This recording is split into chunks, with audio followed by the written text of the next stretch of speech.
This week on It's Happening Out, dick pics and Mr. Pecker's blackmail. Valentine's Day, all you need is love. Social media movie, Trophy Boy. Coming soon in 2019, small penis emoji. Special guest host, Carlos Marrero. Lifestyle expert, NapoleonPlays. Famous trans activist, Aaron Phoenix. Reality TV star, Josie Smith. DJ Diva Power Infiniti. Blog Cabin Republican Joe Brookman. And our host, Al Ferguson.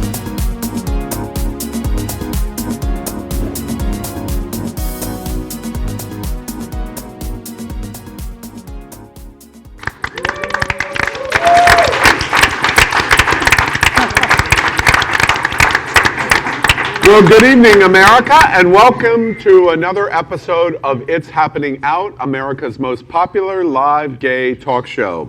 We're coming to you from the Grand Hotel in Fort Lauderdale, Wilton Manors, and we affectionately open our show always by telling you we're coming from the gayest place on planet Earth. And welcome tonight. We have a very exciting show for you tonight. We're going to talk about a wide variety of topics. We think we are going to have a lot of fun. We're going to play some games. We have the biggest cast that we've ever had for It's Happening Out. There's 6 of us tonight, and we're going to play the Hunger Games through the entire show tonight and see how it goes. And exactly. You ain't the only one, first off, before we get into our housekeeping details, let me thank you, America, our most recent show. 205,000 of you watched It's Happening Out. So thank you very much for staying with us. We want to remind you we're a live show. This is live. There's nothing scripted. I have no idea what these people are going to say. It's probably going to curl my hair. So I just tell you it's live. Anything that happens, you're going to see it live. And anything you hear, it's going to be live. And as Aaron said, yes, I asked for it. We ask you to share us now on Facebook. Share our page from It's Happening Out to your friends so they can see us and like us on Facebook, and it makes a big difference for us for the show growth. Next, we want to tell you about our friend Carlos Marrero sitting here next to us. And Carlos is with us again here tonight. And he's going to do a fashion segment. We're going to talk about the Grammys. Well, I'm actually here because they haven't built a wall. They haven't built a wall. You're still in Number America. one. And Number two, I just want to say to the people that saw me the last week, I'm sorry about the cargo shorts. I still hate them, but if you want to wear them, go ahead. Yeah. No, don't wear the cargo shorts. No. Release them to the Holy Spirit, people. So, right. So we welcome Carlos, and we're going to talk more about it, but we welcome Joe Brookman, our conservative guy, back. He's been on the Atlantis cruise for a week. I understand being a whore. I mean, having a wonderful time on the Carlos cruise. Right? We're going to talk a little about that. So, we first want to begin about our top comments of the week. We're showing you some of the top comments that we had. Raphael Gabriel's comment, and Sharon Leonora, and Brian Smith, and Brian especially. It's Happening Out. This is awesome. You're fighting for our rights just by talking about us. Thank you very much, Brian. And we encourage you, post tonight. We have an online host, Chris Swarner, tonight in our posting, and we encourage you to talk about any of the things that you would like to talk about. Moving forward, we always do this segment called Meme of the Week, and we're showing you the Meme of the Week here that we enjoy, and we're going to show one of those each week, and that's our meme this week. And then we do a Meme of the Week from a viewer, and we're showing that to you now. We call it the Ivanka Death Stare from the State of the Union, and you can see a very clever meme. We thank you very much, our loyal viewers that are creating memes. Next, we want to tell you about something that we're doing tonight that I'm personally going to love. It's called Why Are You Still Talking? And we're doing this thing that many of you, by the way, have talked about, and we're going to add a bell and timer to our conversation tonight for our different segments. And we're going to tell you about what we were planning on for timing for our segments, and we're going to see how we do. And you're going to hear different bells as we go through the show. That tells you when we go into the cage match. Yes, that's right. The cage match begins. Now, at the end of our timing, it doesn't mean our conversation on the subject is over, but what it means is we're letting you know that's what we planned for our timing of the conversation to be over. All of our hosts have an opportunity to continue the conversation.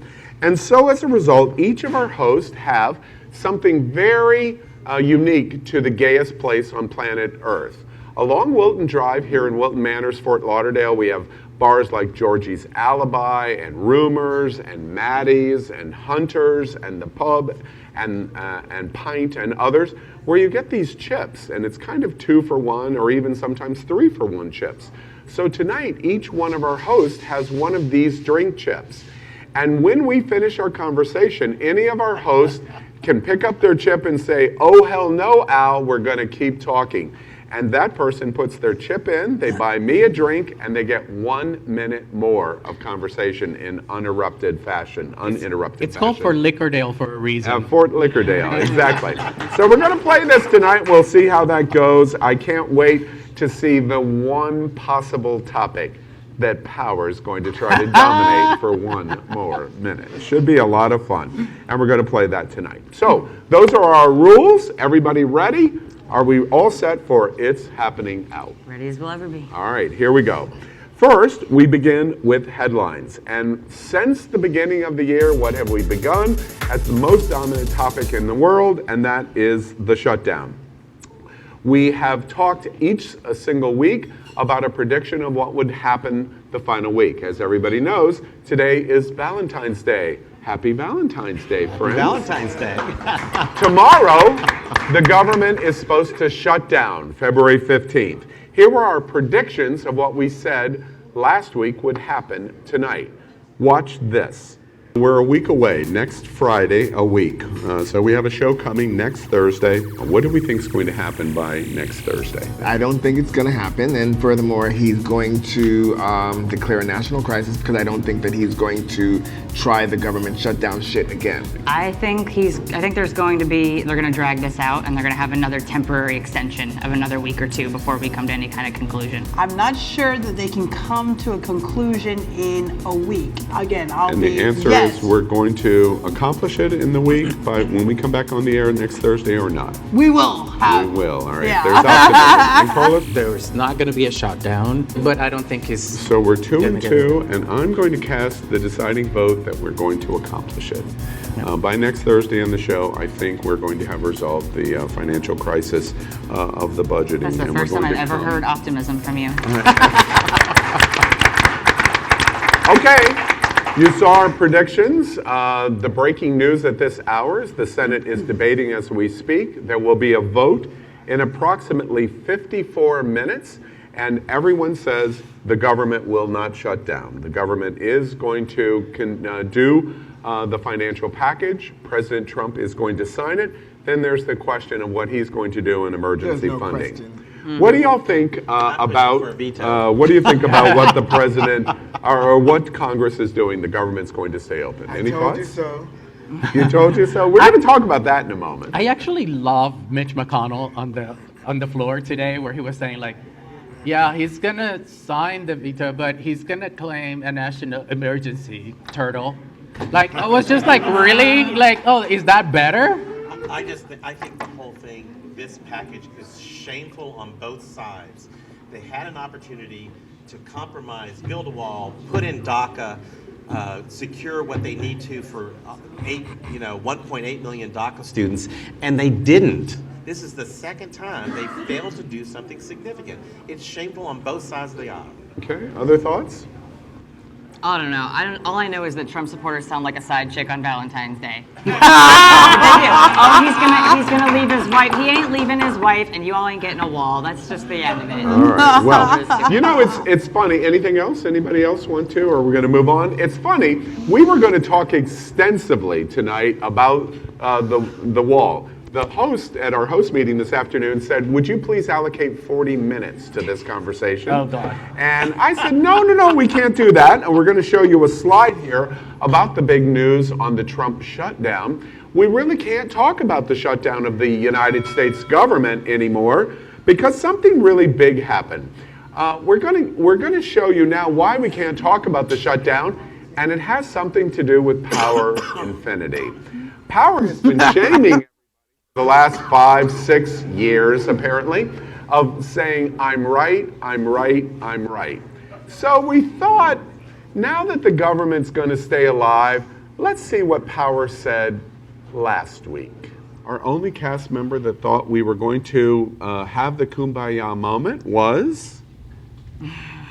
And apparently you were incorrect. I love those moments when we all get to just turn and look at somebody. Yeah, right? Next week when we run this segment again, Jared Curry, please make sure that we are able to actually play this so that I can be proven right,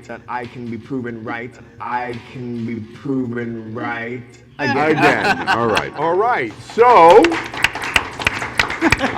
Power makes the observation, it is fun to be able to turn your head and watch what somebody says, and now we're all turning our heads and watching what somebody said. So funny in terms of the shutdown. At least we're done with it. We'll see what's next and what's next as we go forward in Washington. I'm sure there's lots of politics that we're going to talk about. Next, we want to talk about in the news about what's going on in Virginia. The governor of Virginia, in terms of blackface and wearing a sheet, sexism and potential rape charges of the lieutenant governor, and a political scandal for the attorney general. It brings us to the point of liberal racism and sexism and how we're responding to liberal issues that we have been so critical on conservative politicians. What's going on here? What do y'all think? Well, I think that it is quite a mess. But right is right and wrong is wrong. Y'all hush with all that coughing. Right is right and wrong is wrong. But the thing is, we have to be able to call it out on our own. We have to be able to call out a spade when it's a spade and not do like some people and not be able to call out a wrong when it's a wrong. I do have to say that for the lieutenant governor, however, I think that he is still entitled to his due process. So that should take place. As for the governor and that whole blackface thing, that's a mess. And you know, he really should resign. Yeah, you think he should resign? I do think he should resign, not because I don't think there's redemption. I just think that the trust of the Commonwealth of Virginia is probably being broken. And you really hit the nail on the head where when you basically, again, we have to call out our own bullshit. When you point at the boogeyman in the white hood or the boogeyman in the red MAGA hat, 3 fingers point back. So you've got to be able to look at yourself and ourselves, our party, our whatever, and be willing to say, yes, I was raised in a society that is sexist, I was raised in a society that is racist, and be willing to analyze your own thoughts, your own actions. And if you don't, then we end up in these situations where we're so shocked, we're so surprised that well-meaning people can do bad things. I'm curious to that observation. What do y'all think about if you carry your observation to its final conclusion, the Democrats lose the House and power decision-making in Virginia? It's going to become, Virginia moves into a Republican's hand. Are we so committed to doing the right thing that we're willing to give up the House? Yes. Or Yes. the state Yes. of Virginia? It has to be principle over party, which some parties Always. have not Exactly. yet. You believe Always that? principle Absolutely. over It's has to party. be principle over party. It's time for all of us, both sides, all sides, to grow up and stop being offended when people of color or when women tell you to come correct. Yeah. What do you think, Joe? I'm curious. I'm amazed that you all are calling out the Democrats and the liberals for their hypocrisy. I just think it's amazing. Amazing in what way? Well, so many of the Democrats and liberals are supporting the governor and the lieutenant governor and saying, stay in power, stay in power.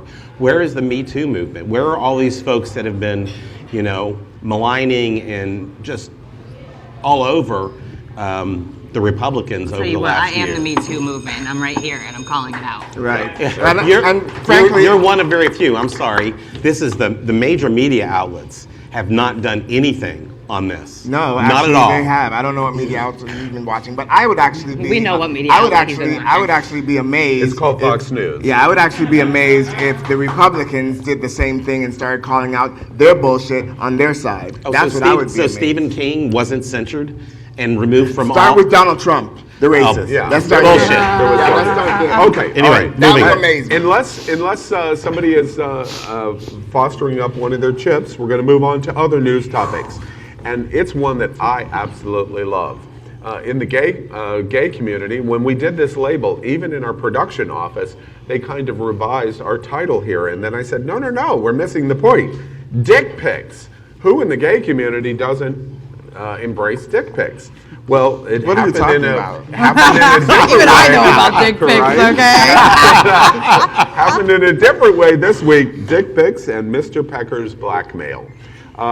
Bezos, the richest man on earth, was, by all intents and purposes, attempted blackmail by the National Enquirer, and he called them out, and he has them on the ropes, potentially in violation of the plea deal. What do y'all think about what's going on here with the National Enquirer and Bezos? That was a sad attempted blackmail, and all bets were off when we got a porno princess as the first lady. So I mean, big deal. He's got dick pics. Big deal.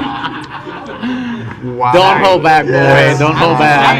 That's good. Hold on. The fact that Spill more anybody- tea, baby. Spill more tea. Listen, dick pics anymore are like, instead of let me take a selfie, it's first let me take a dick pic. Everybody's got them. Who cares? Everyone's got 'em. To that point, I'm curious, and I said this in the production office.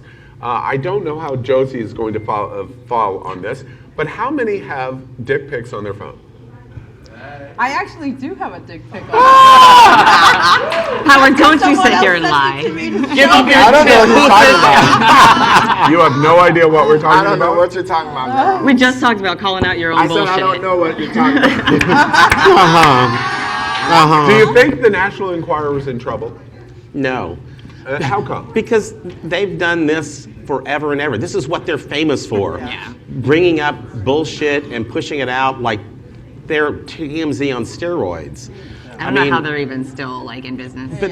Well, because people go through the shopping aisle and look at the latest aliens that's abducted some movie star. Or Hillary Like- dying and like something Hillary. And, it's I mean, status, quite emails. and it's Quite status frankly, quo. if you send your dick pic to someone, okay, you should probably expect that it can show up anywhere. Hello, and Yes.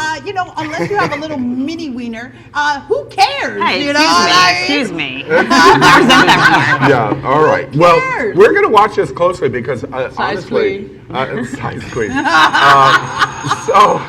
So we're going to watch this closely because the National Enquirer really may have very significant political and legal issues. It's standard, at but play. it's standard business practice. Yeah. Yeah, Well, we got enough People money negotiate for to it. hide. Yeah, you it's know, standard business practice, all right. They just didn't plan on fucking with the wrong one. Yeah, exactly. The richest man on He earth. got the coins, bitch. Let's move on to other headlines. Something very interesting happened this week at Disney. Disney gay. That seems obvious, doesn't it? However, no Disney character in history has ever uttered the words, "I'm gay." Not even Geppetto? Until, right, that's funny, until this week. Watch this. So, how did it go? Did you tell him? No, it wasn't the right time. That's okay. It'll happen. You'll know when it's the right time. Cyrus, help. I'm not recognizing anything here. Okay, well, that, of course, is Aunt Ruthie's kugel. That's your classic bagel and lox. That's gefilte fish. Skip that. And I'm gay. Yeah? Okay, cool. Okay. Cool.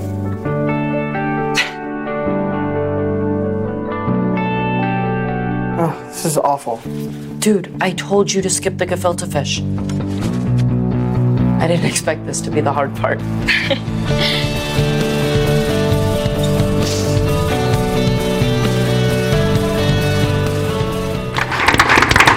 Amazing, amazing. Congratulations to the Walt Disney Company, because remember, this television show is on the Disney Channel. It is aimed at 8 to 14-year-olds. And this becomes a big moment in terms of education of sexual orientation. Other big news in the week was an interesting commercial that we saw.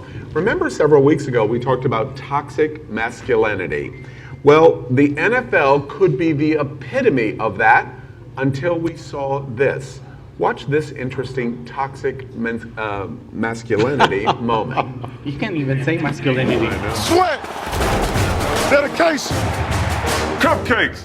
I'm Michael Griffin. I'm Brian Arakpo. We play football together for the Titans. Now, we own a cupcake shop. We bake, we decorate. I love this new Surface Pro. It's light, it's sleek, it's fast. I'm able to draw what color frosting we want. We deal a lot with social media. We have funny videos that we do in the bakery. There's nothing that you can't do on this device. Cupcakes are a great business. On this device. Well, it is certainly an answer to toxic masculinity. I might start We watching. loved I'm it. hungry. I know, and I wanted the pink cupcakes. Other Yeah, news- that's what you wanted. Yeah, that's it. Other interesting news this week is what we call It's a Boy, and we're showing you a slide. On Facebook, and there is video in conjunction with it, a mother of a 20-year-old son throws an It's a Boy birth party. And it is because her son transitions into male. And it has received a tremendous positive response, especially in Reddit. And we thought it was interesting. Any thoughts in terms of this trans issue? Anybody? Yeah, I'm using my token here. Okay. My trans It's not token. even time. I am. You still have time. I'm using it preemptively. I'm using my trans token. All right, So here's there the you go. thing. There you go. Listen, I am all for the celebration. I am all for the motherly love and acceptance. That's awesome. It's needed. It's very needed. However, trans people are not immune to side-eye, and I'm giving major side-eye on this one. Just because we're trans doesn't mean that we can't say, that's weird. I'm sorry. That's a grown-ass man. And you got him in a picture and swaddled up in a baby blanket with a teddy bear. Like, listen, listen. There are better ways. There are better ways, I'm sorry, to celebrate your kid. There are better ways to celebrate your family, to celebrate your trans loved ones. My mother had a very, very difficult time when I first came out with understanding and accepting me and seeing the daughter that she had loved her whole life and learning to love me and see me as her son. It was a rough road. It took several years for her to come around. Now she's one of my biggest allies. She's one of my biggest cheerleaders. I love her for it. But girl, she didn't have to put me in a crib. I don't understand this. I have a don't. question for you. Go ahead. Would you rather? Wait. You don't have a chip up unless you want to Okay, have a here's chip. my. Well, I don't. No. Okay, I'll shut up. All right. I'm holding my chip for the fashion, Like I said, bitch. I'm all for the celebration, but the infantilizing of trans men is a major issue. It's a major issue. And that's the point that aggravates you. is what you're Absolutely, saying. it Yeah. does. I mean, Rarely, it's, but I agree with you. It's objectifying already in the first place, but on top of that, being trans is already like being in an arrested state of development and having a kind of a stunted growth. Awesome observation. And Well, before you come out or before you start your transition, you're kind of stuck in that waiting for adulthood to hit puberty. Well, this is not helping. I'm really happy to hear your observation. Be offended, girl. And Be offended. I want to say, Aaron makes history because Aaron is the first person to offer up a drink, buys me a drink after the show. Oh, you didn't tell me I had to pay you a drink. This is the You drink. just gave up your chip. You gave your tip to me, and when we go down to the drive and have some cocktails, this will be the first. Well, that negates it because you already owe me one from her. All right. So the next thing we want to tell you about in the news is what we call "Drag Me Down the Aisle." We're showing you a slide. There's going to be a special with many of the RuPaul girls that have experts in event planning and wedding planning. And it's a special that's going to take place this spring. And it's an interesting moment in drag history because it's completely different than RuPaul's Drag Race. You saw the announcement. This coming Friday night is the finale of All Stars, but this is a completely different kind of show designed to fulfill straight women's desire to learn more about fashion and culture and other related things that leads to their wedding. And we thought that was interesting.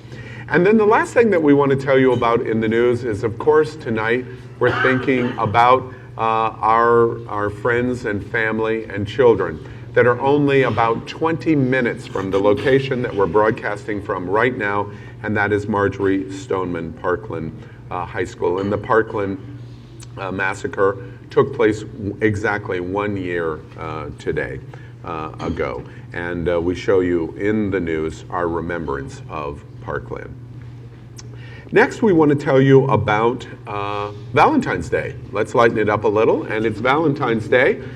We are going to show you a video right now, and we're going to play it lightly, and we're going to tell you what you're watching over this video. And we'll cut, I'll give the director the notice about stopping. But the video that you're watching here is an interesting story that we thought appropriate for Valentine's Day. We could talk about chocolates, and we could talk about flowers, etc. But this was interesting. This is a Coral middle school teacher. And this middle school teacher is gay, and he had a male friend. And this male friend would occasionally come, and the choir students would see him, and the students would ask who this male friend was, and he would introduce him as a friend. And they are getting married, and they have been going through this process of getting married, but the choir teacher was uncomfortable sharing his sexuality and his marriage because he didn't think he would be embraced by his children. The music teacher at this school organized conversation with parents and the students of the choir, and they surprised him at a rehearsal brunch, which is what you're seeing, in terms of singing this beautiful song that you're hearing in conjunction with the video. And we thought it was a beautiful statement about Valentine's Day. The entire class of these middle school students really embrace his marriage in this partnership. And our director, Jared, you can stop that. We wanted to take a moment to catapult this into terms of talking about Valentine's Day. And just very quickly, let's talk about Valentine's Day. What are y'all doing? It's Valentine's Day. Y'all have any plans? Well, Anything you did? This Valentine's Day, I'm here with you hoes, so. Exactly. So my Valentine's. Wait, there's nothing wrong with being with hoes on Valentine's Day. Support your local There sex is workers. when you're married. So tomorrow will be my Valentine's Day. Okay, all right. Did That's you steak get and him blowjob something day. nice? You know that, right? That's what? Tomorrow is steak and blowjob day. Tomorrow it's steak and deep throat. I'm with you on that one, girl. Oh, Well, all right then. I was going to say, whew. I mean, my partner and I we don't celebrate Valentine's Day. At but all? No, it's the commercialism of it all. It's just, Yeah, he spoils me 365 days a year. So we don't Spoils do you that. in what way? It's mostly the deep Dick? throat thing. But, Some dick. I don't need to Only say, so, on the most popular gay live talk show in America. That's how we talk about Valentine's Day. Anyone else have plans? Well, I have the lovely Shawn Palacious and an ex of mine in town, Tony Brooks. So we were going to go have a kiki after. And then after that, I'm going to go home. Wait, and then we're I'm all hanging out with you. You're not getting rid of us after Sorry, this Tony. show. I thought it was going to be a private moment, No, but no, sorry. no. I can't get rid of this host. But I'm going to go home. Tony is after married. this. He's married. I said we're going to have drinks. It's not fornication. Yeah, And you Shawn- said anyway, kiki. Shawn lips is moving, mine, still so. talking. I need a chip. right. So I'm going to watch anti-Valentine's movie like Fatal Attraction and First Wives Club. Ooh, all right. All right, well, listen, I personally don't need any special day to express love, share love, be loved. Today is another day like any other day. However, I did wake up kind of romantic this morning. So later, hopefully, I will be adoring my beautiful wife after we've worked so hard all day. And, babe, I'll see you later. You give it I have to tell America, last week after the show, We went to a bar, Rumors? We went to a lesbian bar. No, I'm sorry. We went to a bar, gay bar, that was doing a lesbian night. And they were having karaoke. And I sang with Josie's wife, Marcy. She has a fantastic voice. She's tried out for The Voice this season. And I had the honor of doing karaoke with her. And Josie's wife is so much better than Josie. I just can't even tell you how much better Marcy I know is. that, don't I worry. love Marcy. That's right. why I married her. And the proof of how good she is Josie's here doing the show, and at their restaurant on Valentine's Day, Marcy is working like a slave. She's cooking here tonight. She's doing everything. Bad there. word choice, Al. I did all the heavy lifting already, okay? Joe, anything? You did a little singing, Anything too. for you for Valentine's Day? Valentine's Day it's kind of a bittersweet day. February 13th was my anniversary, and yesterday would have been 30 years. 30 years. 30 years married. With your wife. With my wife. Right. Right. Okay. So it's kind of a bittersweet moment. So hopefully, in the future, there will be a different view of Valentine's Day. Yes, absolutely. All right. So whatever you're doing tonight, it's Valentine's Day. We think love is in the air. However you celebrate it in various different ways that we talked about here, and however you Can celebrate I ask it, we real hope quick, you're how happy. big was that chorus class though? Like that There's was like 50. 600 children. Yeah, no, there were 50 All you in the need is chorus class. education funding and a better All right. student-teacher ratio. From Valentine's Day, what better way to celebrate Valentine's Day than original gel shots? Yeah. Let's play I'd Swallow That. So let's watch this about original gel shots.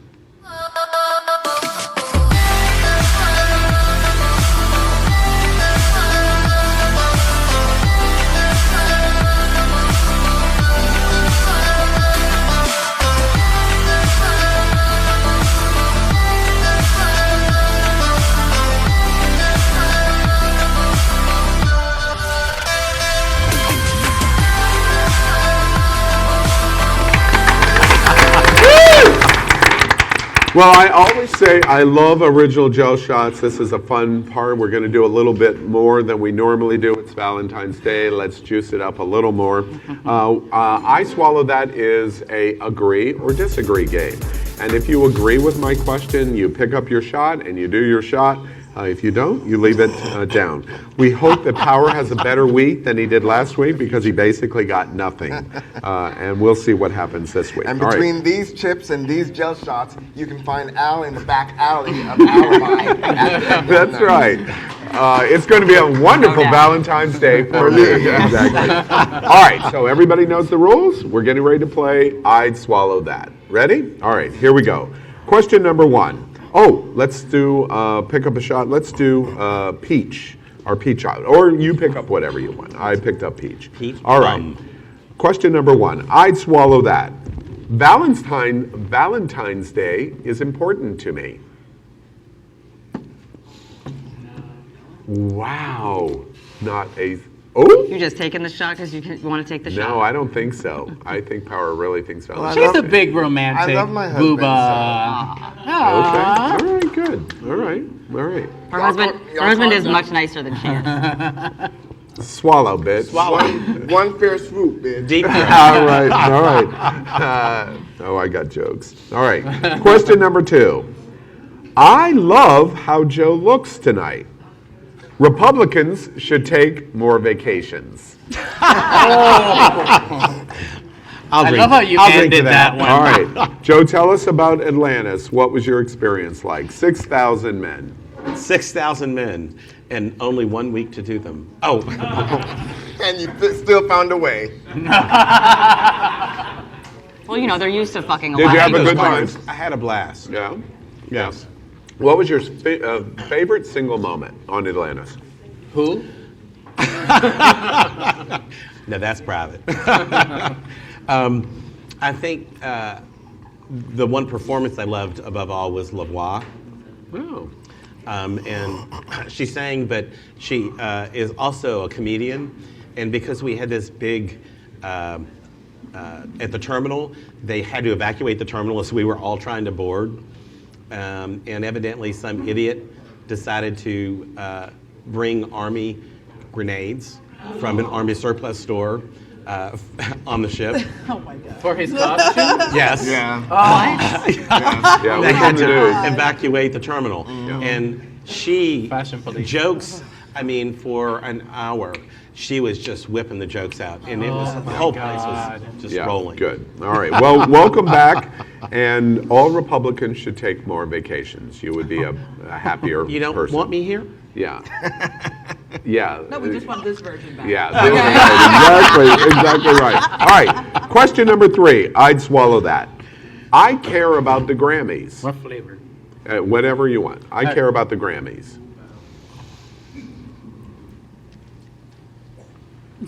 I love how you're trying. Now, Joe, why don't you care about the Grammys? Mostly because it's become this whole political stunt. So it's not really. You didn't like the enjoyable opening with anymore. Michelle? No. And Power, you're in the music industry. Why do you care about the Grammys? Because I'm a DJ and I'm in the music industry and I care about the Grammys. Was Cardi an all-stop moment for you? Cardi B? It wasn't an all-stop moment for me. She was for me, girl. Yeah, it was an all-stop I didn't care moment. about the Grammys until this year. There's not too much that's an all-stop moment for me anymore. So Yeah. I thought Alicia Keys was really Looking in Jaded, the party mirror of in the one, morning. your table is ready. Jaded. All right, question number 4. I'd swallow that. I use emojis that represent a penis when talking to people I'm interested in. Oh, I gotta be Wait a subtle, minute. girl. there we go. There aren't penis emojis until now. Yeah, Eggplant, Oh, bitch. Joe. eggplant has Oh. been used. Bless your principally. heart. Yeah, we're going to talk about that in a We'll little Puerto bit. Rican. We'll fill you in. We'll I'm fill you Puerto in. Rican. We Parmesan? use the. Is What? that a stereotype? I'm I said Puerto it to Rican. Josie, and I she's like, use the eggplant. eggplant. All right. Question number 5. Eggplant. I'd swallow that. I get that narcissism is bad and everything, but a hot guy being into himself really turns me on. Gosh, I hate to admit it. Really? I do. I really do. It represents drunk a this degree of weekend. confidence. This week. It represents confidence that I just A narcissist? There's a Really? fun. There's a no fun. confidence in narcissism. No, I want to hear your take, Boo. Oh, after she you is the swallow. hot guy into herself. I just like a cocky bitch. That's what I just said. I agree. Emphasis on the cock. Oh, well, not so much for me, but the personality and I the mind. like a cocky bitch. Ooh, me that's too. what There's a fine line between arrogance and confidence. Yeah, well, You that's gotta true. It's That's BDE true. again. That's Big true. dick energy. You gotta have it. You That's- gotta know that you got it. That's it. And I just like a That's little true. arrogance narcissists too. All right. mostly have Just a little arrogance. bit. I'd swallow that. Question number 6. Yes. I definitely give it better than I take it. That's the end of the question. That's all there is. Okay, girl. Okay. Really? I could take it pretty damn good too. I mean, I did 2. You just- did 2 shots? Yeah. So you take 2, huh? A double, huh? No, he is that the next question? I'm a good About that time. one, yeah. I never said it was the I butcher's I was one. assuming you were. A good time. Right, Tony? That was a very quick confirmation. That came so quick. Wow. You're used to hearing that, aren't you? Wait, and I literally mean it. No, And no. how much are you? All right. And what level of whiskey are you drinking tonight? All right. Question. Perfect. Let's do some bonus questions. I'd swallow that. It's Valentine's Day. Come on. Question number 7. I would love to see. Are you okay? I'm fine. All right. Question 7. I would love to see Jeff Bezos' Amazon package, even if I know that that's wrong. Yeah, I totally want to see it. Especially if I know it's wrong. Has anybody seen the picture? I haven't. Has anybody seen Are they it? even out? If you've seen one, you've seen them all. I've heard. Excuse Thank me. you, Josie. That is Thank not you. true. It is true. That is It not is true. That is not Listen, true. an unsolicited dick pic is like when your cat brings you a dead bird. Like it really wants you to be proud, and you know that it did it out of love, but it's really just kind of gross. So can I take You a know there's sideline? angle tricks. Wait, okay? that is not true. Yeah, you can make the bird look not dead, So but it it's- still is what it is. Side, Okay. sideline on a dick pic story. I was out with my 2 very gorgeous lesbian friends. And we were sitting out there and they were like, Joe, let's get on Grindr. And we're on Grindr and there's this dick pic and they bring it up. And both of them go, oh my God, that's such and such. And it was. They identified this friend of theirs from Tulane by his dick. Oh my God. So evidently they are distinct lesbians. I want to come back and disagree with you, and I wonder if it's You from always do. your perspective. You can be proud of your dick. You can be. Sure. You can be there's pretty proud ones. of it. There are pretty ones. When and did then I really say you ugly can't ones that be? I feel bad for you, but All right. It's okay, Al. I'm not taking that away from you. His dick? No, definitely not. All right. Let's move on. I'd swallow that. Our final question, question number 8. I am thrilled that we are going to be moving to Wednesdays starting February 27th. Wednesdays. We're getting ready to show you a slide here. On Wednesday, February 27th, we have big news. We have made a 1-year commitment at It's Happening Out. We've crossed 200,000 viewers. We are moving to a location on Wilton Drive here in the gayest place on planet Earth called Pint. And we're going to be there Wednesday nights at 8 o'clock. And we are going to participate with a collective group of all kinds of gay businesses that are uniting with It's Happening Out to make Wilton Manors the gayest place on planet Earth. And it begins Wednesday, February 27th. And wait till you see what we're getting ready to do. We are getting ready to fly. We're moving on up. Right. It's like The church. first time I've ever made a commitment on Valentine's Day. Right. Okay, so that's our game. It's I'd swallow that. I've done a lot of shots, by the way. I'm drunk. Woo! I'd swallow that, and drunk we already, thank girl. our participants on the panel and Original Joe Shots. We love them. Let's move on and talk about some fashion. And a big event happened this week at the Grammys. And of course, we're happy to have Carlos Marrero with us. And first, watch this quick introduction of Carlos. One of the things that I wanted to say is like the trend on the red carpet was pink again. So people, pink is in. We do have the first slide over here, or can we have? I love everything about because it's kind of like the Super Bowl of fashion next to the Oscars. But here we have the worst dressed, and in the worst dressed we have Mr. Villa and Ricky Rebel, which I have no idea who these people are, but they decided to do the whole Make America Great Again. And she actually had a dress with Build a Wall, and she had barbed wires all over. I didn't get it at all. It was so, I mean, if you're gonna do it, I understand you wanna make a point. Make it tasteful, bitch, because that was hideous. Yeah. That was from like supermarket, like I don't care. Yes, And yes. then So Miss if you'd Tony like Brack to, if you'd like to interview the designer, I can hook you up. Well, one of the designers would not, he actually had to put an Instagram that said like, I'm not involved with the political views of what I just designed, so, okay? And then we have Unbreak My Heart, and she did not, with this see-through hot mess. I mean, you could see everything. Did you just say she did not unbreak your heart? Was she? No. She's horrible. She's great. But she looks great, and her nipples look great. But this is for the bedroom, not for the red carpet. Upscale She's stripper. 51 years old, great body, wrong dress. And then we have a tampon or a toilet cleaner right next to it. I mean, come on. I know the gays are gonna hate me.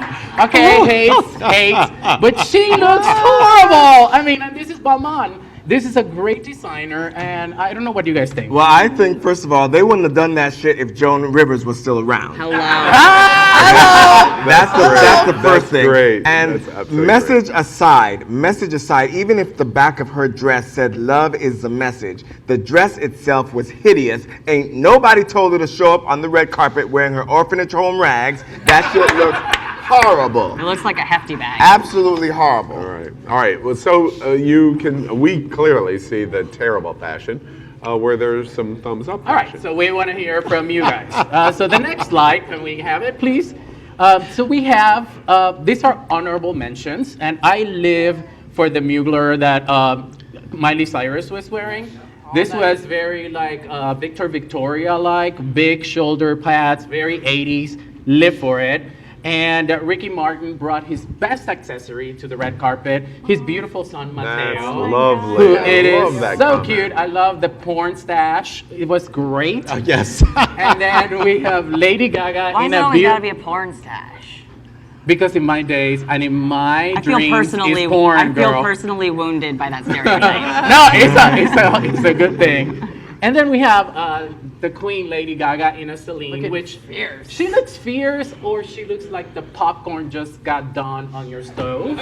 But that's just another story. But I think that the Celine dress is pretty. I actually don't like it. You know that Jiffy Pop popcorn. Lady Gaga and the popcorn Lady Jiffy Gaga. Pops just popped. Is what you just said. This is the first time I'm gonna get more hate mail than I have the to say, cargo this is pants. the first time I ever had to see a look on Lady Gaga that I actually don't like. I don't like that. Compared to the meat dress? I'll take the meat dress over that. Oh, It God. just kind of, I don't know. It kind of looks like tinfoil on I think her. it's a I little just, too muted for what you like usually expect from her, and then you probably wonder. I like, just, even yeah, I when just she's don't done see it. muted, it's been much more elegant with a big skirt. I mean, and all I that personally stuff. think as a lesbian You'll on do the her. panel, she looked hot. This is Really? I'll just All say, right, she's so- mimicking Barbara Streisand. Yeah. That's a Barbara Streisand dress. Okay, so those are our thumbs up. Tell us what was really great at the Grammys. Okay, on the next one, we have, I don't know who's first, but let me just see the slide real quick. All right, so the Queen, J-Lo, Puerto Rican Queen, looking gorgeous in a Ralph and Russo dress. It was a column dress, straight from the runway, straight from the catwalk. This is Lopez. Yeah, Lopez. Did So- you like the hat? I love the hat. Oh. I actually, I love the hat. I think it was great. I think the dress, because it was straight from the runway, it wasn't fitted properly. They were for the first time, and I love her. She's still on my best. It was still better But- than that Motown tribute. We could go there for an hour, but then I have to give my tip. I know. All right, so the next one is Cardi B, who's wearing a Oh gorgeous my gosh, Mugler. she Work, just work, killed work. it. Killed Like the it. Queen says, she peed on that red carpet, Oh, bitch. she did. Alright? Oh my I God. could just see Kitty. I could see Power. I mean, any Listen, drag queen. she strutted and out the there and boys who said, love "All her hail the would clitoris, love to baby." look like Barbie. That was grand prize. Here's This is a 1987. Yes. And you know what is so fabulous about Cardi B, in my opinion? The girl is so trashy. She came from such trashy roots. She's an Instagram queen. She has made a career from Instagram and has become a superstar, a global Not just a superstar. career. Right. And I just thought at the Grammys, she became a superstar there of going, bitches, I know who I am, but look at me. Yeah. Yep. It was an all-stop moment. She is. She To is me, a that symbol. Mugler She was is a symbol of gorgeous. feminism. She is a symbol of womanhood, of loving yourself, of loving your body, of loving your Exactly. sexuality, and all hail Exactly. the clitoris. And- I'm not giving you what that And is. she Yes, I said it. Yes, the yes, clitoris. I she's said a it. symbol of giving zero fucks. Zero. I was just gonna Exactly. say Yes, that. ma'am. Yeah. Yes, ma'am. Zero. She cannot The be bothered. last one, the queen of all queens, Miss Michelle Obama. I mean, that opening with, I love That's why Joe is Alicia choking Keys right wearing now. a scarf, because I'm the scarf guy, and she was wearing a little scarf with Lady Gaga and what's her name? The actress. Jada. Yeah, Jada that one. Pinkett. Jada Pinkett. Jada Pinkett. Yeah, all those four ladies open up, and she's looking gorgeous in a pantsuit, sequin Just up, killed it. killed Yeah. it. And not only that, it was not the clothes that wore her; it was the message. It was almost like, "Bitch, run for president, because you would win." Here's what I thought was interesting about Michelle Obama. If you watch that closely. Did you hear that? Did you hear He that? said that. What? She will run for president. Yeah, you Oh, think I so? thought she Well, will win. I wish. Wait. We're staying on the fashion. What I thought was interesting at the Grammys is I would estimate, I'm guessing, 70% of the audience did not know who that was. Michelle Obama was standing with all of those women, and they were not completely clear who she was until she opened her mouth. And you could feel the room go, Gas. That's Michelle Obama. I just got goosebumps. And I know, Just talking and that about was it. the moment. I thought that was so beautiful in that there was such reverence for who she was when she began to speak. She was beautiful, but it wasn't until words started coming out of her mouth that it was the all-stop. And after you say all that, isn't it funny that she then shared, the day after, she shared a text from her mother who texted her and said, well, honey, did you meet any real stars? And she said, as if to say, I'm not a real star. Her mother, did you actually meet any real stars? All right. Going back real quick, you said that she spoke beautiful words because she knows words. She knows a lot of words. Get it? Yeah, lots of words. Well, we thank Carlos for his analysis of what happened at the Grammys. And we want to Thank hear you, from the people. very Who did much we miss? In terms of what happened there. All right, let's move on. Something interesting happened this week in the gayest place on planet Earth. And we did a little interview. We interviewed the mayor and we interviewed the police chief of Wilton Manors here in Fort Lauderdale. And we want to show you a bit of of the reason why we did this interview. Watch this. Hello, America. It's Al at It's Happening Out, and I have a very exciting announcement to tell you about. We're here in the heart of Wilton Manors, Florida, Fort Lauderdale, and I'm with the mayor of Wilton Manors, Mr. Justin Flippin, and also the police chief of Wilton Manors, Mr. Paul O'Connell. Welcome to It's Happening Out. Thank you, Al. Thank you. We're very excited. As you can see here, there is something special coming from what we affectionately start every show by saying, we're coming from Wilton Manors, Florida, the gayest place on planet Earth. And I guess Wilton Manors and the administration of the government and the police department were listening to us, and they've upped the ante again. You can see this brand new police car, Cold Pride Wilton Manors. It's getting ready to be launched. I understand that this car is not even street legal yet. I don't know how the police department accomplished that, but I understand that that's the situation. It's getting ready to be deployed. The police department took it upon themselves that they wanted to properly reflect serving a community and showing that inclusive nature of who they serve in Wilton Manors. We had previously had the city of Fort Lauderdale do a similar car, but not as cool and awesome as ours, of course. And police chief... Excuse me, Fort Lauderdale, did you hear that? Hey, you know, that's called Island City Pride, and that's just the way we roll here. Exactly. But needless to say, you know, the police chief, I believe a staff member of the police department actually came up with the design, and then the implementation was just a couple months out before the car was wrapped and designed accordingly. As the mayor of the city, I would say that this is a symbol of inclusivity. And it's important for us, from a city government perspective, to demonstrate that our city embraces everyone of our community. And so policing with pride is certainly what this car is about, and the hashtag that's been developed for it is Wilton Manors, or WMPD for all, to just, again, underscore that this vehicle is a symbol of the reality of what our police force does on a daily basis, and that serves and embraces the entire community of Wilton Manors. Again, I want to reintroduce Police Chief Paul O'Connell. Was this your brainchild, or whose brainchild was this car? I wish I could take credit for it. I can't. It was some of our staff on the police department. We knew that we had two important events coming up, the Pride Parade in Fort Lauderdale Beach, and then, of course, our Stonewall celebration in June. And we wanted something to stand out. This car stands out. Yes, it absolutely does. It is a perfect soundbite to the conclusion of what this car means, not only to this community, but really the entire country. While we're watching at It's Happening Out so much tension in America, it's nice to see an opportunity like this for us to be able to report on. It's Happening Out comes from the gayest place on planet Earth, Wilton Manors, Fort Lauderdale, Florida. We encourage you to come and see the show. We, of course, encourage you to come and visit this place. It is quite special, and these two gentlemen and this car proves it. Thank you, sir. Thank you. Appreciate you. Well, of course, we congratulate Wilton Manors for their decision of this amazing display of pride in this community, the gayest place on planet Earth. The mayor of Wilton Manors is gay. The entire city commission of Wilton Manors is gay. Only one of 2 cities in all of America that feat has been accomplished.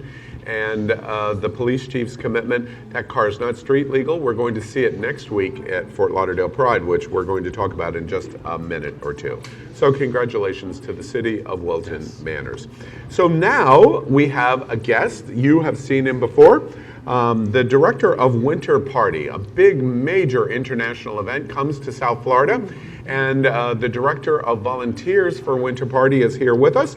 We'd like to welcome David Ardelean. Yay! Hi, everyone. How are you, David? Of course, America and viewers recognize when we started and we launched the show, we launched in Drink.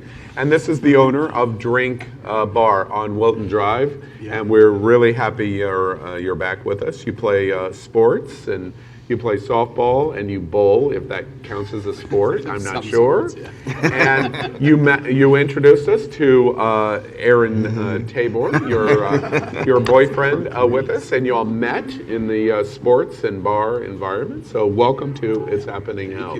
Thank you. Good to be back. No one applauded for you. I'll applaud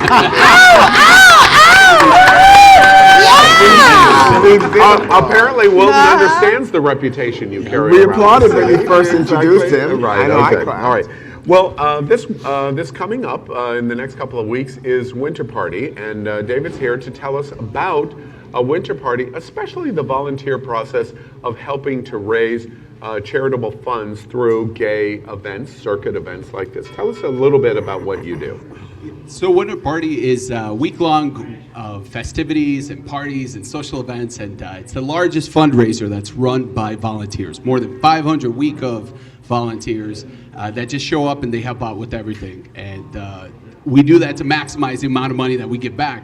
The Miami Foundation, we gave over almost $3 million in the last 25 years, and that gets passed on to all the LGBT organizations down here in South Florida. So it's a great way to give back, show up, give some of your time, have a great time, meet people, and actually probably have the chance to fall in love like I did last year. Yeah, now I'm curious about this. It's Valentine's Day. We asked David to come and talk about Winter Party that's coming. If you've never been to South Florida, it's a perfect opportunity to come and have amazing pool parties and a beach party that is off the chain. It's how many years? How many? This is what, the 20-something? This is the 26th year that Winter Party has been going up and running. By then, and it supports the task force, which does work at a national level. And David's been involved with Winter Party right from the beginning. The anti-aging drugs you're using are amazing. I want to zero in on the Valentine's Day theme. When you talked about falling in love, now tell us about your connection with Winter Party and you and Aaron. Tell us about that. So you might remember that last year around this time I went into softball and I started dating this amazing guy, super fun. I followed him into sports, but then and if you watch one of our early episodes, I was fascinated by David and Aaron because David told me that from the bar, which he met him in the bar, he went to the softball fields because he was fascinated by him by watching him sweat as he played softball. Really? It was like, wait, hold on, I want a little of that. He's sweating now. Exactly. All right, so tell us about this connection. So after softball started and everything, I was part of the Sluggers and all that, and then I had to depart, go to do my Winter Party stuff, and then I invited him down because, this kid from Chokoloskee has never done anything. Chokoloskee, what is that? Small, what is Chokoloskee? Small little town in the middle of Everglades National Forest, 150-acre island. Oh my goodness. Cool. So anyway, it was Sunday night, and we just were jamming to the music and everything, and it was one of the most sincere, sweetest, genuine moments and it changes forever, because every time I'm in a crowd and I lose him and I'm looking for him, all I have to do is go. That was a song by Sandy Cobb. It was a Pink song, and it totally took That another is the plane. saddest thing I've ever seen in my life. So sweet. I'm crying a little bit. That's so sweet. In airports and everything. So Yeah, it was it works. I mean, it was winter party was everything, and you know we got a chance to volunteer and be a part of the team and be a part of all the action and everything, and you can too. I'm actually. curious, David. How much did Winter Party pay you to tell that story to get people to volunteer for Winter Party? It's just a volunteer. I'm a volunteer in itself. I'm on the committee, and then we work with the Week Up volunteers to make it possible for everyone to have So, these Aaron, are you a volunteer as well? I am not, but I do, you know. He volunteers. He volunteers with David. Yes, exactly. Exactly. Well, we want to tell you, make sure, where do you find the information on Winter Party? Tell us. I mean, on Winter Party. Yeah, Tell so us. definitely check out www.winterparty.com/volunteer. And, you know, you'll come out, you do your time and enjoy the epic parties. And rumor has it that there's going to be some semi-local celebrities that haven't been on stage together in multiple years. So make sure you guys come out for that Friday night party. It's going to be epic. You're going to see people that you know, and you're going to see her, and she's going to give it to you full throttle. And it's going to be amazing. Why do I feel like you have an inside scoop? All right, so America, come to South Florida. Winter Party is one of the most amazing Super events, fun. literally in the entire world. Where can you come in the middle of winter and enjoy 80-degree weather, be on the beach, have fantastic music, and dance your ass It is off? literally one of the biggest circuit parties in the world. nation. Yeah, Well amazing. done. What are the dates? Well, I think I'm gonna David 27th Ardelean, we through are March really 4th. happy to have you here, and especially Aaron Tabor. Every time I hear your love stories from softball and Winter Party, I love it more and more and more. Thank you for joining us tonight. Thank you, everyone. Now, we're going to move on before we have any movement. We want to show you something about social media that was interesting. And of course, everybody is familiar with Trophy Boy, but a different kind of Trophy Boy. And we want to show you this Trophy Boy.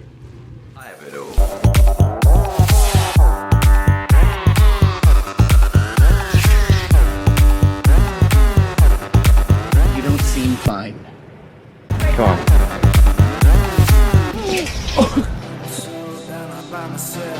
I feel sorry for you. I do. Fuck you! I'm trying to be somebody. I'm trying to be somebody. A beautiful boy. A beautiful boy.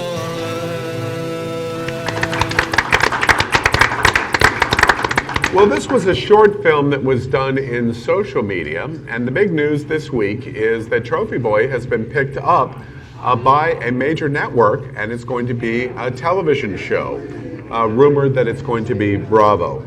But it got us thinking about what we wanted to talk about as it related to social media. And our segment here that we're talking about is social media has created a generation of self-obsessed narcissists. Obsessed with self-obsessed narcissists. And that's what Trophy Boy is all about. What do y'all think? Well, I'm over here rolling my eyes because I think that this movie, this short film, this series, it sounds like it was written by a jealous baby boomer. It does. I'm sorry. Listen, the whole premise of this movie is, okay, a sex worker who didn't have a backup plan. Okay, I get it. I'll buy that. What about all of the, college graduates my age who also don't have a backup plan, who are in the same position, who are struggling, who now don't know what they're going to do with their lives, and also have all the student loan debt to pay? I'm sorry, I'm just not really buying the premise. Is it enough to watch something like if this became a modern day Queer as Folk? That's exactly what I thought. I'll still watch it. It looks like it's going to be hot as hell. Is it enough to have a modern day Queer as Folk that we love the sexy guy and the situations that he's in, and so therefore we'll watch it? It's like if you put Queer as Folk and Sex and the City and put them on a blender. Because this is the kind of... But the one thing that I wanted to say about social media is that I tend to use it to build a brand of my clothes and stuff like that. And then sometimes I feel like the fashion gurus or like these girls that it's exhausting. Like all the Insta stories back to back. And I was like, did these people eat and breathe or anything? It's a job. Yeah, but like 48 hours. They're focusing on a word that I am involved in every single day now here in South Florida, in stuff that I do with It's Happening Out. Influencers. Yeah. And influencers in social media are people that have a voice. And because they're pretty, or they have great arms, or they have great abs, or they're funny, or they're smart, or whatever it might be, they become an influencer of varieties of different kinds of people, and people follow them because of that segment of the box that they're in. Whereas before social media, Facebook, Instagram, Twitter, those people had no ability to influence other people. What do y'all think about this influencer You mean idea? other than Kim Kardashian? Well, I just want to give a shout out to Gerald. Gerald, I see you up there. You must be playing the daddy. I'm going to go watch the film now. I just saw a little preview of you. She knows one of the actors. So that's cool. Name But drop. drop it, baby. That's the narcissist in me. Like, Come on, everybody at this table is an But you use- influencer in our You own use right. social media to build your brand as well, right? correct. But I'm not very good at that whole self-promotion sort of thing, because that narcissist. I mean, my dad calls me a narcissist, but that's not the right I think point. the sad part of this is that it's somebody who has a daddy, right? And all they've known or done is self-promotion, and suddenly that relationship ends, and they're lost. Well, and that's why I think this is problematic. But that's because real. It real is in and a it's sense, but I hard. think this storyline and the way it's presented is problematic because of the fact that if he were in fact an influencer as his job, if he were in fact a sex worker as his job, then he would have had a backup plan, so to speak. He would But have the had another conversation avenue is deeper. where this is coming from. You're not- It's not just he's being paid by his sugar daddy and that's his only form of support. That's not reality. As y'all know, I have That an earpiece actually in, is and about reality. 1,000 people all over America are 'Cause you're a saying, sex worker, so hasn't therefore the you time know. run out? So Here, I'm gonna throw my chip in, okay? Okay, all right, Because I here we want go. to speak into this. Josie goes into overtime. This is what we're talking about right here. It's a conversation, a deeper conversation in the gay community. Like, whatever, man. I'm not going to judge you because you want to be a sex worker or you want a daddy. Good for you. Live your life. You know what I'm saying? But we need to dig a little deeper. We need to start asking ourselves, do we actually feel worthy of a life worth living? Okay? What are we really thinking at the core of our actions? And that's just adding consciousness to it all. That's adding a certain level of awareness. And that's where I'm going with this. There's deeper conversations than just a simple surfacey thing. That surface is exactly what it is. It's just the surface. And when we get deeper, what's there?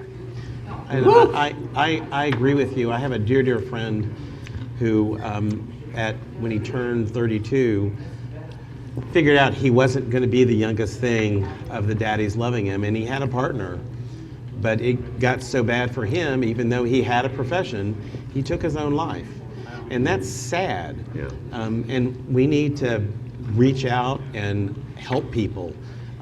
There's nothing wrong with having a daddy or being a sex worker, but we have to help people. I'm curious, if Trophy Boy makes the air and it becomes this queer as folk modern version of it, and it is highly sexualized and it is interesting to gay men, is there any difference of a Trophy Boy than what we talked about last week on Showtime, returning to the L Word, being a highly sexualized lesbian version? Is there any difference between the L Word and Trophy Boy? Do you think, Josie?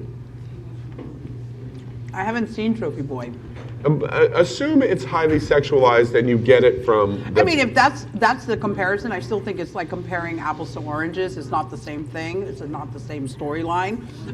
Lesbians and their complexity, that's one thing, but the storyline is driven by this young person. I don't want to put words in your mouth, but did you just say that you think the L Word will be deeper than Trophy Boy? It will be, because we're lesbians. That's just how it is. Okay, all right. Well, That's you how get it is, that. guys, You okay? get that I don't know, because the you. first round of L Word Wait, wasn't no. You get that because you paid me a drink and your chip to get in to be able to say that. Let's move on. I want to play a game that I'm beginning to enjoy a lot, and it's called Shag, Marry, Chop. We've enjoyed this. Power almost went to prison for it when we launched this We've kind of stabilized it now, and we're enjoying ourselves very well. And by the way, you eating the strawberry through this segment of Trophy Boy has been an experience for me to watch. Well, because I tuned out to everything y'all was saying because I was stigmatized by the actor. All right. Let's play Shag, Marry, Chop. No Disney characters this time, right? Yeah, no Donald Ducks this time. All right, so Or before we start, no slides yet, please. Shag, Marry, Chop, we invite you to play this with us at home. This is a fun game. You can sit on your couch or at your kitchen table, and we're going to have a slide come up, and you decide, would I shag this person, would I marry this person, or would I chop this person? Everybody understand the rules? Easy. We'll get right to it. Game number 1. We call it Chocolate Dreams. Idris Elba, Chadwick Boseman, or Morris Chestnut. Oh my God. Now, I want to point out that it says Chestnuts. Now, that is incorrect. His name is Chestnut. Can I get my glasses? But the person that prepared the slide was so entranced when he was looking at the picture, it was like, chestnuts. So that's what happened there. It's Chestnut. All right, what do y'all think? Somebody pick. All right, I'll go. You're going. I will marry Elba. I will shag Chestnuts, and then I will chop Boseman. He's lying. He's lying. Why do you say that? Because if you don't look like this, if you're not transparent, he's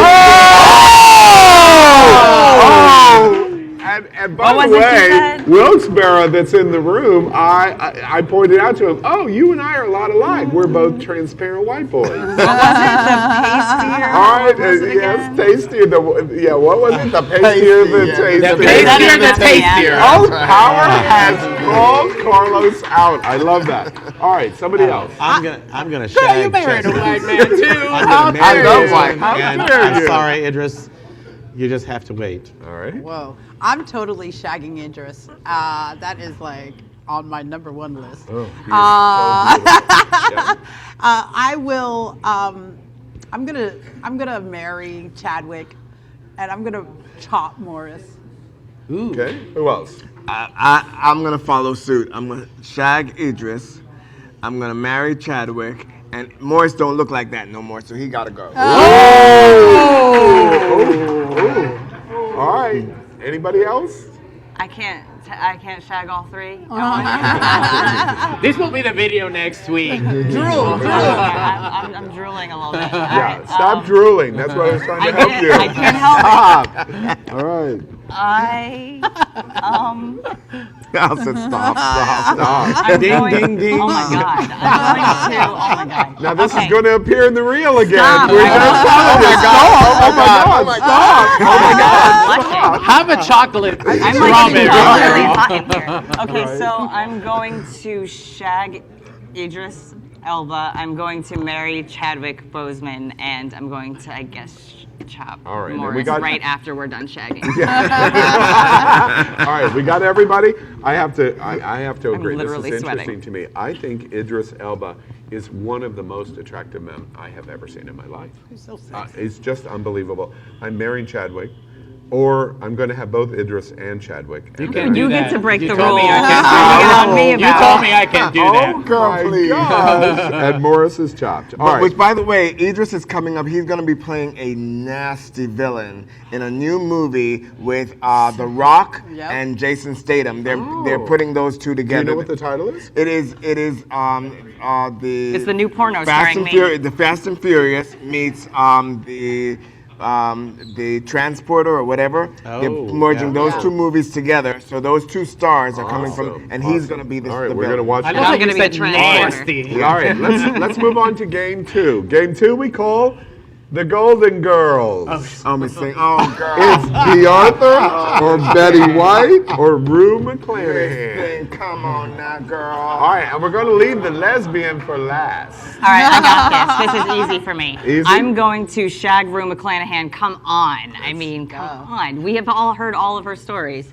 I'm going to marry B. Arthur because mentally and intelligence-wise, we would be a match. And Betty White, I love you, girl, but you're like 95, 97. I'm sorry, you gotta B. go. Arthur and you would be a match. Oh, absolutely. I am a Dorothy. In all of my groups of friends, I'm a Dorothy, no doubt. All right, no who doubt. else? I'll go.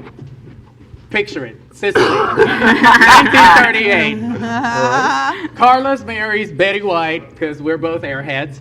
I fornicate with Rue and then I have to chop the Arthur. She's used to that. All right, Joe. Oh, I'm gonna. Shag. I was gonna use the F word, Rue. Marry Betty White because she's funny and I like life being funny. And B. Arthur is just too butchy sad. She's got to be chopped. Butchy sad. All right. Paolo? Again, I resent that remark. Girl, I'm not playing this game. Oh, yes, you are. Yes, you are. Which old white girl do you want? Back in St. Olaf. You're not having Wait, me. you got an old white girl in Lakeland. Pick one now. No, honey, my old white girl don't look like them. You That's true. You're His not having husband me is fuck around with beautiful. my grandmother. That's right. No, All right, now man. pick. Who are you going to shag? Can I just chop myself? No. No. Well, you are a Blanche after Wait, all. please. Let's control the table. Okay, Who are you well- going to shag? Well, Rue McClanahan was she was the slut, so I guess I'll have to shag her because she'll be fun. Okay. Who are you marrying? Hopefully today. Well, girl, I can't Stay chop. tuned for I'm next so week, sorry. Who are you going to marry? Well, all right. So I will marry Betty White Okay. because she's still alive and she still has money, and obviously, and B. Arthur. I'm sorry. I'll just have You're to. going to chop I'll have her. to meet you. All right. in the Now we're going to afterlife. turn to Josie. Who are you shagging? This is easy, girl. And for the first time, the Republican and I will agree. Howard, just so you know, I'm just bringing it to your attention. You also agree? Okay, Howard. I'm totally shagging Rue. Come on, she looks fun. She'd probably still be fun. It's cool. I'm gonna marry Betty because she's funny and I love funny. Like life is a journey and you need some entertainment. Yep. Bea, sorry, girl. B. I'm see ya. English is our second Chop. language. I'm going to weigh in on this game, but in a different way. Now, everybody says Rue McClanahan was the slut, and therefore you want to sleep with him, right? Shag. No. The original slut is Betty White. That's right. Mary Tyler Moore, That's she was right. one of the greatest sluts of television history. And when you think that was in the 1970s, Betty White. That's why I married her. Listen, Blanche was hot though. Wait, I'm did not- I get read? I wasn't born. All right, Slutty I'm going to everybody. marry for sure B. Arthur. She is brilliant, Iconic. smart woman, iconic, and I would chop Ruben. And for those of us that decided to marry Betty White, just know she'll probably outlive all of us. Yeah, that's Yeah. probably Oh, yeah. true. Oh, That's yeah. true. All right, final game 3. We call it Heartthrobs. Are we going to Liam, Now we talking. Robbie, or Colton? Again, with these three men that all look alike. Girl. Yeah, I said it. Not at Again. First all. off, it's funny. Let me tell you real quickly. We all talked about this in production when I first saw this slide. Everyone said, "Oh, poor Liam. What? How could you possibly be the brother of Chris?" Liam is stunningly beautiful, and everybody goes, "Oh, poor Liam." Isn't that terrible? Terrible. All right. And Who wants to Miley play? Shag, Marry, Chop. I'll go first because this one's easy for me. So I will shag Colton Haynes. Yep. I will marry Robbie Amell. And because Liam is not Chris, I'm gonna chop him. Oh, painful. And Who the else? crowd, All and right. the crowd goes aghast. Power. You know this one's hard for me. I know, because All right, they're all I'm gonna, pasty. I'm gonna shag Liam and white Roby boys. and Colton. Done. No. Just because you're a whore doesn't mean you get to be a whore. All right, pick. I don't- Who are you going to shag? Who are you going to shag? One. I play the shag game. Liam. I marry Colton. And then Robbie. Okay. Yeah. All Okay, right. I'm Who else? Maybe shagging get the words Colton. out. I'll shag Colton. He looks fun. And I'll marry Liam because it comes with Miley. And babe, I'm making a deal here, okay? It's a two for choice. And, That's awesome. Robbie, don't even know who you are, so I'm Who is he? Really, I don't know. I'm sorry. Who else? Oh, I'm gonna shag Liam. I'm gonna marry Robbie because I really want to wake up to that every day. And sorry, Colton, you're bye-bye. You're out. And I literally don't know who any of these boys are. Can you imagine? Although I've heard that Liam is the rejected brother of Chris, so I'll take the rejected brother of for course you to would. shag. The pain, Again, I'm telling you, that angst, that the pent-up anger. Pent-up anger, sex. Listen, y'all are learning something about me. I am learning so much about you. And then And you're gonna marry? I'm gonna marry Robbie, and I'm gonna chop Colton. Okay, and I'm going to do exactly the same thing. Liam is definitely the shag, Robbie is definitely the marry, and Colton is definitely the chop. It's a fun game. We invite you to play it with us at home. We're going to do it each week.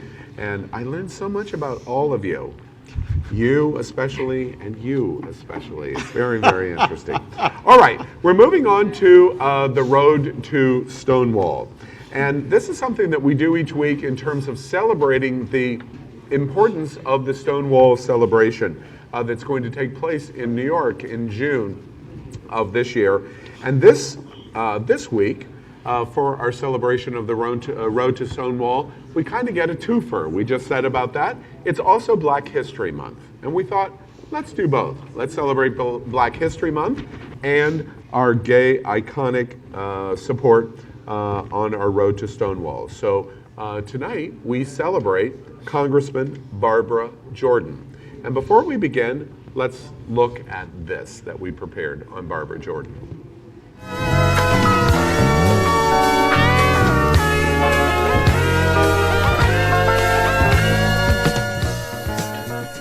Barbara Jordan accomplished many firsts. First African American to serve in the Texas State Senate since Reconstruction. First African American woman elected to the United States Congress from the South.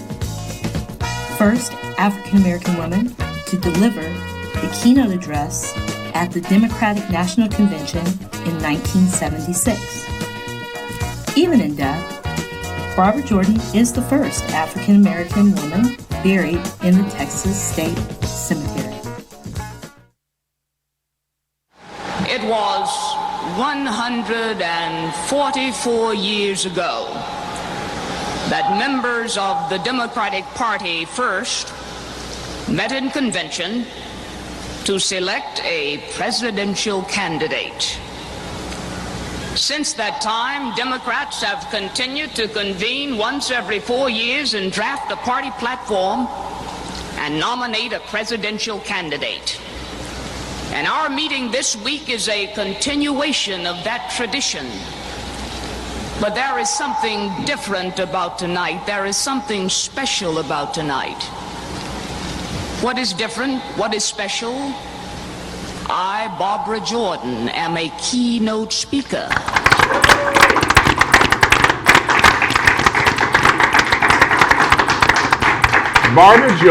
Barbara Jordan was iconic. I remember in middle school watching that speech at the National Democratic Convention in 1976 and thinking I had never seen anything like that before. Barbara Jordan accomplished a lot. And as we salute our Road to Stonewall gay icons, we're going to tell you a little about our icon, Barbara Jordan, and tell you about some of the things that Barbara Jordan said. And we'll begin with power. Well, Barbara Jordan's, one of her accomplishments was her 1976 Democratic National Convention keynote address that we just talked about, was the first major keynote speech made by not only a woman, but by an African American. It was listed as number 5 in American Rhetoric's top 100 speeches of all time, of the 21st century. Now, Barbara Jordan said, "We believe in equality for all and privileges for none. This is a belief that each American, regardless of background, has equal standing in the public forum. All of us. Because we believe this idea so firmly, we are an inclusive rather than an exclusive party. Let everybody come." Lovely. Aaron. So, in her 1974 opening speech during the impeachment hearings against Richard Nixon, which was considered one of the best speeches of the 20th century, she defended the checks and balances system, which was set to inhibit politicians from abusing their power. And she protested that the Watergate scandal would forever ruin the trust of American citizens for their government. Her powerful statement earned Jordan national praise for her rhetoric, morals, and wisdom. And if only she were around to read that speech today. Barbara Jordan said, "More is required of public officials than slogans and handshakes and press releases. More is required. We must hold ourselves strictly accountable. We must provide the people with a vision of the future." Nice. Carlos. I knew that by the time you got to me, the speeches were covered. So I thought I would point out that Bill Clinton considered her for a Supreme Court appointment, and that there were also talks of her running for vice president. So being a black woman, well, being a woman, then being a black woman, then being a lesbian, for those days, that was huge. So Barbara Jordan said, "It was immigration that taught us it doesn't matter where you come from, who your parents are, what counts is who you are. Justicia para todos." Isn't it interesting, when we were at the host meeting and you read that Barbara Jordan quote, I thought, wow, is that amazing? Because that could have been said on February 14, 2019, not in 1975, which is when that quote said. Josie. So Barbara Jordan, we really need her now. She actually led the conversation on immigration through a bipartisan commission that's unofficially known as the Jordan Commission. Barbara Jordan said, "We as human beings must be willing to accept people who are different from ourselves." Lovely. And Joe. Barbara Jordan graduated from Texas Southern University in 1956. In Texas, if you can only imagine what it took for an African American woman to get to college, to graduate college, and then go on to Boston University to study law. From an education perspective, that took a lot of fortitude and drive to do that at that time. And after that, well, with that, my focus was on her education. The fact that anybody, if you dream it and you pursue it, you can achieve it. And she really sets that example from 1956. There is no reason our youth today cannot pursue and get that education. She said about education, "Do not call for black power or green power. Call for brain power." Yeah. Awesome. Our last thought on Barbara Jordan on our road to Stonewall is, we talked about this afternoon at our host meeting. You'll notice that this is unique in our Road to Stonewall Gay Icon Tribute, that we're not talking a lot about gay. Barbara Jordan was interesting, coming to national prominence, especially in 1974, and then really in 1976. She was a lesbian, but she never really came out publicly. She had a relationship for more than 20 years that was never really publicly revealed. We still celebrate her role in our road to Stonewall. That's right. That she was iconic for the gay community. She was a leader as a woman. She was a leader as a black woman. She was a leader in the black community. And she was a leader as a lesbian in the gay community, even at the time, if we didn't know it. And that makes her celebrated for our road to Stonewall. Barbara Jordan. We'll continue to do this every week up to our celebration on June 30th, 2019, at the Stonewall celebration. And I would just like to correct something. I said that her speech was one of the top 5 or whatever in the 25th century. It's the 20th century. 20. I just don't want anybody to accuse us of fake news. Yeah. Okay. All right. So that's our Road to Stonewall tribute. Moving on to news this week. How many people use emojis? We all use emojis. All right. Eggplant. Well, eggplant. There's a theme appearing on you, sir. That's the one that means Learning something vegetarian, new. right? Vegetarian emoji. exposing All right. myself. So the whole list of new emojis that has been adopted for 2019 has come out. We're showing you a slide. For the first time ever, there's been an identification of emoji defined as tiny penis. This is the new emoji. There are many. The new announcements of emojis being used in Facebook and other social medias, etc., is now out. What do you think about the topic of emojis? I know you like them. I'm just gonna say, I thought it was for crushing your head. Yeah. Which I do to Joe frequently. You can't see it, but I can. Aren't those Trump hands? Well, listen, I mean, I don't really love the small penis thing. Like, let's stop with the body shaming already. Honestly, it's a little not only juvenile, but it's a little problematic. But in general, the new emojis, I'm all for it. I love it, and I think it's if only humans could get to a point where we're as inclusive as a bunch of little icons on a screen, then maybe we'd actually be getting somewhere. Just saying. Other thoughts? I just thought Emojis. they were fun. My favorite one is actually the little car. The mule, the John Deere car. And why? Because I have them. Yeah, okay. And I like to run around in them. Well, there were 230 On the farm. of them. 230 of them. emojis. That, Okay. And then we are so happy that they introduced the flamingo. And Al is so happy that they introduced a hearing aid.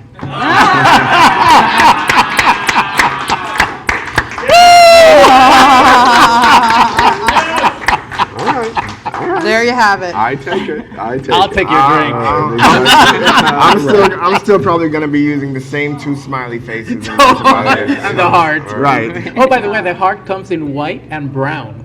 Oh, there's a brown There's heart? a white heart and there is a brown heart. Oh, because And before is the brown heart a representation of race? I didn't read that far. Oh, you didn't? Oh, I was gonna say because up until now I thought the hearts were racist. So now they're inclusive. All right. Haven't the hearts been red? Just red? It's like how are red hearts racist? Anyways, I'm always No, the they're alien. red. They're red. They're yellow. They come in all colors except for.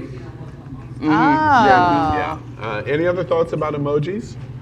Does anybody think emojis are going to eventually go away? We'll go, that's so... No, because we're moving into a place where people don't want to use words. I think Might as well all letters be deaf because it doesn't. We just want to go.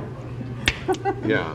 Whatever. Send a little face, and that's supposed I to. do. Like, I think that there'll be something new coming along, and before long it'll be something else. It'll be a thing of the past. So we'll be talking about. Remember when we used to have emojis? I asked that question because it's interesting to me. I find myself in lots of postings using a kiss and hearts of kiss or maybe a deeper hug to reflect affection for someone.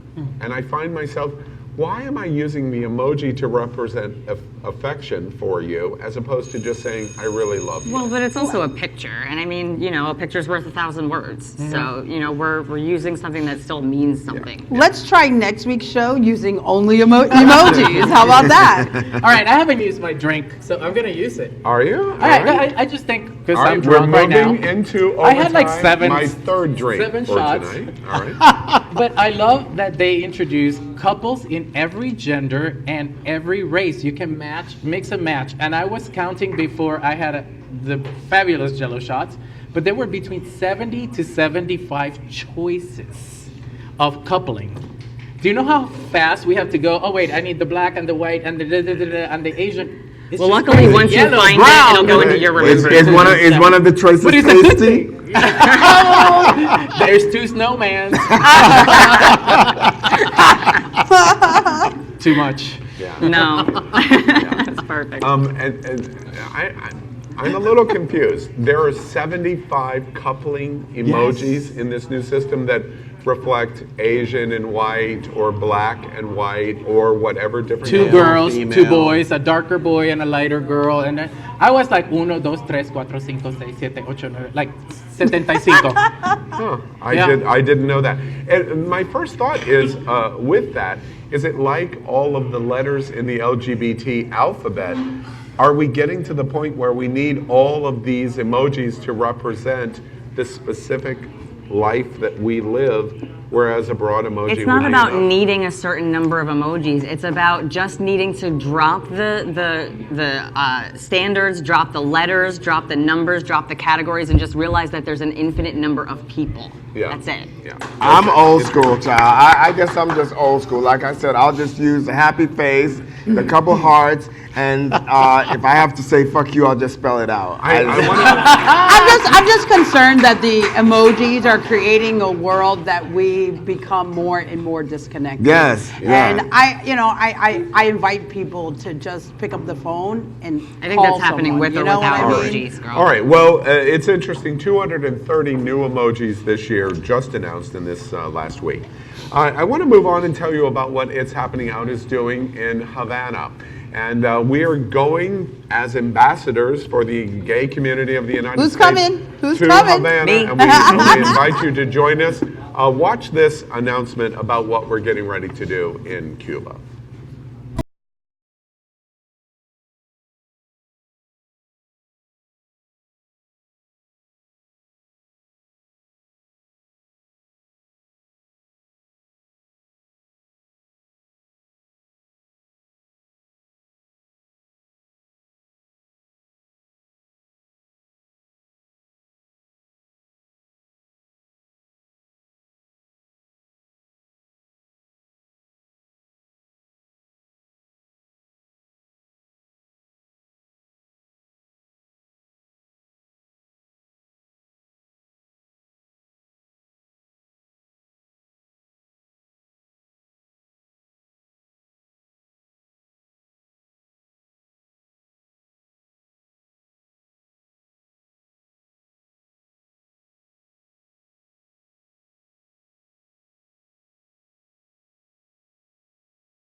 Well, it's a very exciting announcement. We hope you'll join us in Cuba. It's a historic moment that the gay American community is going to support our brothers and sisters in Cuba, in Havana, May 9 through 13 at Havana Pride.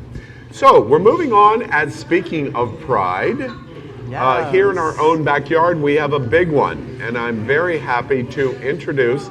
This is almost a historic moment. I'd like to introduce you to Shawn Palacious. And Shawn Palacious is the director of the entertainment production of Pride Fort Lauderdale. Now, that's not what's really big news here. This is almost historic. Shawn has been in the gay community here in South Florida since like the 40s, I think. Since the 40s. Early 20s. Yeah, the early 20s. You were a flapper originally. Kidding me? I was a flapper here in South Florida. That's not even what's big news. What's big news is we have finally, the crack investigative team at It's Happening Out has been able to finally prove that Shawn Palacious is not Power Infiniti. Finally, this is a big moment. I do not here. believe you. I do not believe you. This is a CGI trick, by the way. I want to let you in. So, Shawn, welcome to It's Happening Out. Thank you very much. Congratulations. Hey, sis. Our CGI is so good here. It's so amazing. All right, so next weekend is the big Pride Fort Lauderdale event. We're all very excited. America, we're going to make this announcement tomorrow because it's happening out. It's going to become Macy's Thanksgiving Day Parade and NBC. We're going to broadcast the Pride Fort Lauderdale Parade live, describing everything. It's going to be amazing. Thank you guys so much for doing Yeah, we're really excited to be associated and support Pride Fort Lauderdale. Tell us about what's going on. Well, actually, we were originally a one-day event, and now we've evolved into a 5-day event kicking off on Wednesday. We have a unique paddle, pontoon, boats, jet skis all up and down the intercoastal, kicking off Pride. The VIP is obviously over at Flip Flops Eatery. Thursday, our homegirl over here, Power Infiniti, is going to be DJing at our fashion kickoff at Seminole Hard Rock Hotel and Casino. So that's going to really be something exciting. And our guest host, Carlos Marrero, is going one to of be the involved. designers. Yes, we have 10 designers from... Talk into your mic. Yes, we have 10 designers previously that showed on Project Runway, but we have 2 local designers, one being Carlos Marrero and the other one being Erica Norell. So we're really thrilled about that. Carson Kressley and Naomi Smalls are there, Alan T, and the House of Lords. Tons of entertainment. It's going to be incredible. We're really excited about it. And the parade is going to be on Saturday. Yes, Saturday absolutely. Afternoon. And then what do you do Sunday? Well, Sunday is the actual event, the actual Pride celebration, Pride Fest on A1A on the beach, and we have tons of exhibitors, vendors. It's really going to be a remarkable event. We originally, 3 years ago, we were at the War Memorial Auditorium over a 2-day period. It was about 1,100 people. The first year we moved to the beach, 30,000. We're expecting 100,000 people in attendance this year, and it's truly going to be remarkable. I want to give a special shout out to everyone, Ina Lee, the mayor that actually gave us the opportunity to do the first ever parade on A1A. Any parade. Period, and grandfather claused in. So we are set to go, and we're really excited about that. In South Florida. Sean's note there would be comparable for the national audience. Yes. That That would be like having a parade through Times Square in New York City. Exactly. This is a big deal here in South Florida. One of the things that I want to talk about that I think is fascinating, the next weekend, if you are around the country, you can come to South Florida, you want to come. Our weather here is absolutely incredible. If you're in the listening audience of South Florida, of course you want to come Thursday, Friday, Saturday, Sunday, next weekend. Of course. However, let's turn the clock ahead to April of 2020. Yes. One of the things that I think is fascinating is in 2020, Pride Fort Lauderdale will suspend itself for 1 year. Yes. It will not do the festival in February of 2020 because it has decided to launch a United Western Hemisphere Pride. That is to correct. unite white boys and Brown white boys girls and brown boys Yes. and black boys and girls into a Pride of America. Absolutely. And that's coming the 3rd or 4th weekend of April 2020. Yes. Is this correct? Tell us a little about that. Okay, I want to say something really important that the members of the board of Pride Fort Lauderdale, it's a motley crew, very eclectic mix, but we have traveled. Well, if you're a member, it's a motley crew. Yes, I am. We've traveled all over the world. Last year, 15 prides alone. In 2 years, 52 prides. What we wanted, and to no expense to our organization, we bought our own tickets. We all slept in one hotel room. Well, everyone on this panel. Aaron, I'm sorry. But no, we wanted to learn every aspect of what it takes to bring a successful pride event to our city. So we would go and we would pick up the garbage and we would put up signs in New York just to close off the streets. But we think and our president, of course, Mike Martorell, we really just wanted to provide South Florida with the best representation or continue that, so to speak. I mean, we have Miami Beach's Pride that is phenomenal. I mean, so this is an opportunity for us to bring Pride of Americas to our city and really have an incredible time. So we're really excited. Here's the thing that I don't think you're understanding yet. We've had World Pride. We have World Pride every 2 years. It will be this Absolutely. year in June, celebrating Stonewall in New York. And we'll all be there. Yeah, we'll all be there. Pride of Americas will be an annual event that Pride Fort Lauderdale helps launch. And once Fort Lauderdale, this is among the greatest gay communities in the world. Hands Let's down, face hands it. down, I Come have to on. say. It's why we say we're at the gayest place on planet Earth. Once Fort Lauderdale develops Pride of Americas in 2020, then they are going to turn Pride of Americas over to another city and another Absolutely, city. absolutely. It is absolutely a brilliant idea of a yearly Western Hemisphere Pride uniting North and Central and South America together. Pride Fort Lauderdale, you are brilliant in doing this. Wait till we tell you guys who our main entertainment is going to be. Our Wait. Grand Marshal and our main entertainment. Wait. I won't say Tell it us. tonight, No, but no. we will come back and we will tell you with an exclusive. Okay. How's all that? right. Okay. I mean, I want to live La Vida Loca all night long. Really? I'm talking about me and Aaron. Why you all up in my business, Al? Wait a Your minute. Central American representation. In case you right don't here. already know this, I've already been up in his business. Right, that's Yes, fake news. yes. So, Fake And news. Darren. Yeah, with a three-way. Not at the same. No, don't tell them. Here's one other thing about that little tidbit of news.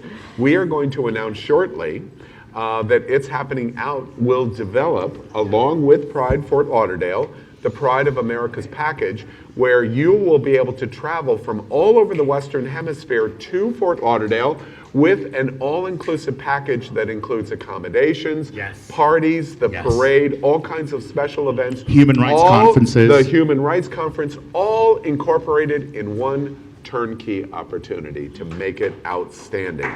And It's Happening Out will be right there with you. We're all about all-inclusive packages. So, yes, we love all-inclusive packages. That's a good joke. All right, so we thank Shawn. No, hold on, because we're going to hold you a minute more. I was just trying to get some candy. We He wants to invite cuddle you. No food, not yet. Not yet. So we invite you next weekend, Pride Fort Lauderdale, and especially in April 2020 to Pride of Americas here in Fort Lauderdale. It's going to be outstanding. So that's Thank you what's guys for happening in Pride. Our final segment tonight is a game, and we've asked Shawn to stay. We thank Carlos. We'll thank him a minute more in a moment. Our final segment is our game called This or That. And This or That is a choice game. I'll ask Shawn to continue in our CGI and power not to read my board and my questions because nobody knows. And one last thing, I have to get a plug in for Shawn. Shawn is a host here in South Florida of a very fine television show called Hot Spots Live, and you should tune in. Shawn Please, does a yes. great job at Hot Thank Spots you. Live. And I hear rumor that in a week or so, I'm going to be a co-host. I with you believe it's correct. Yeah. So tune in, please. Yeah, and it's going to be fun. It's just a rumor. It's More CGI. It's the winter party edition. winter Actually, party, yeah, is it? yeah. Oh, Absolutely, that's of good. course. Yeah. The winter party, great. All right, I'm looking forward to it. Peter Clark at Hot Spots is never going to know what hit him when you and I do this together. No. He's We'll have a watching good now, day. I'm sure. Hi, Peter.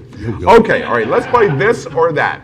I'm going to give you a this or that, and you're going to choose. You tell us this and what it is or that. Everybody understands the rules. We play this game frequently. All right, 3 questions. Question number 1. About wearing the rainbow flag. Wearing the rainbow flag. This, it shows pride. Or that, it's starting to get a little tacky at this point. Wearing. What do you think? Wearing a rainbow flag in some fashion. This, it's showing pride, or that, it's starting to get a little tacky at this point. You show up at Pride Fort Lauderdale at the parade. Next week, we're doing the national broadcast of the parade.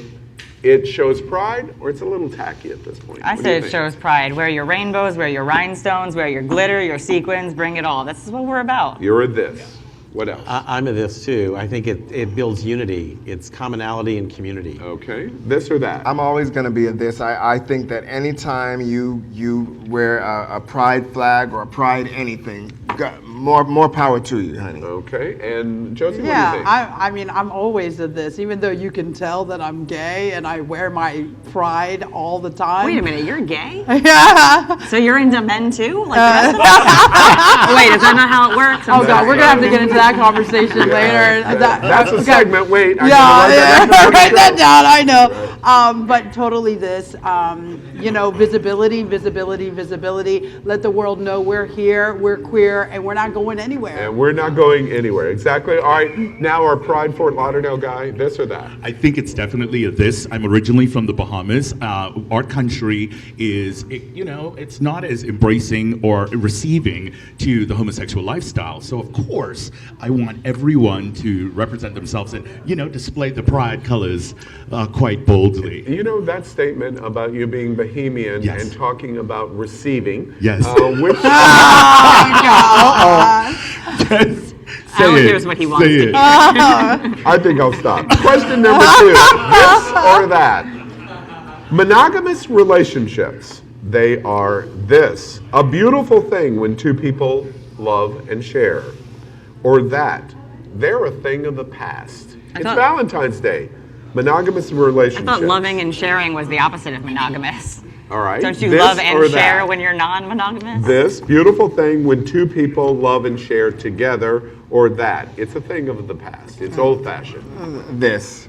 It's a beautiful thing. If people want to do that, if that's what they're so inclined to do, if that's their choice, then it's a beautiful thing. Okay, this. What do you Yeah, think? I agree. This. I may not personally be non-monogamous. I may not personally be monogamous, but if you are, then do your thing. All right. What do y'all think? You know, I've always been. Marcy's watching. Wait, Yeah. now we're Marcy is here. Hi, babes. You know, I've always been a that. Okay, and it's because I'm unconventional already. I'm a lesbian. I live an alternative lifestyle, and I don't want anything telling me who or how I can love or show love. That being said, you know, I really appreciate monogamous relationships and those who choose to be in that. So I respect you. You know, that's what I have to say. I'm not gonna go any further. I think the ideal of this is grand and glorious. In the gay community, I think the idea of monogamous is very difficult to manage and maintain. I'm curious, and we've had this conversation in so many different ways. Is that because predominantly the gay community is made up of men-men relationships, and without the female component in the relationship, it is a much more open, not monogamous situation? Do you think that that's true? I think that's true. Do you think so? Yes. Okay. And this or that? Beautiful thing, or it's a thing, or that it's a thing of the past? It's a beautiful thing. My parents were in a relationship until my father passed. I think it's beautiful. I think it's Okay, awesome, yeah. all right, and I'm going to allow you to walk out on that ledge, but now for you personally, Yes. not your parents. Okay. This or that? I am. I'm kind of setting up the evening. Okay. Follow along, son.